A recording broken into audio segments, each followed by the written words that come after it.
बिस्मिल्लाहिर्रहमानिर्रहीम। अस्सलामुअलैकुम वरहमतुल्लाहि वबरकातुहू। उम्मीद करती हूँ कि आप सभी खैर वाफियत से होंगे। अल्हम्दुलिल्लाह मैं भी बिल्कुल ठीक ठाक हूँ। मेरी गलतियों की भी हद नहीं, तेरी रहमतों की भी हद नहीं।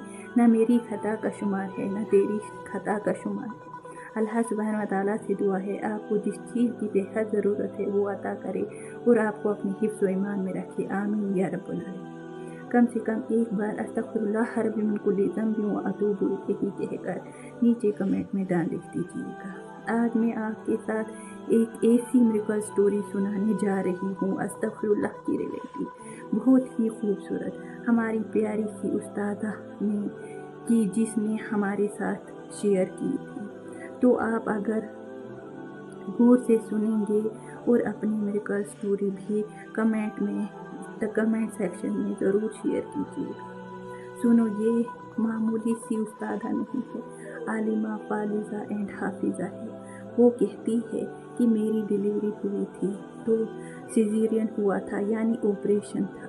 तो उसके बाद मेरी जो हालत थी वो बेहद ख़राब हो चुकी थी। यहाँ तक कि डॉक्टर ने कह दिया था कि सिर्फ आपको बच्चा ही मिल सकता है।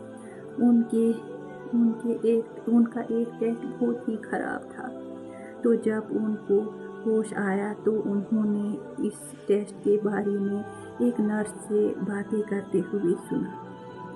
तो वो कहती है कि मैंने बेड पर ही अस्तग़फिरुल्लाह का विर्द स्टार्ट किया और 3 दिन गुजरे कि डॉक्टर ने कहा अब आप फिर से ये टेस्ट करा लो क्योंकि आप पहले से बेहतर लग रहे हो।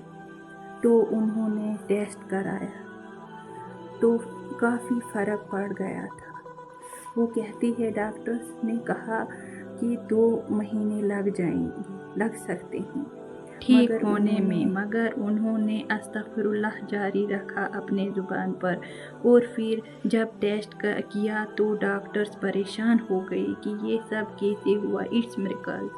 तो अल्लाह सुब्हान व तआला को गिनती नहीं, नियत चाहिए। सो हम सब को अस्तग़फिरुल्लाह अपने ज़ुबान पर हमेशा रखना चाहिए। चलते फिरते काम करते बस सिर्फ अस्तग़फिरुल्लाह। एक और बहुत ही खूबसूरत वाक़या है जो कि मैं अगली वीडियो में इंशाअल्लाह ज़रूर शेयर करूँगी। तो अगर आपको वीडियो अच्छी लगी हो तो ज़रूर शेयर कीजिएगा और चैनल को सब्सक्राइब कीजिएगा। जज़ाकुमुल्लाहु खैर।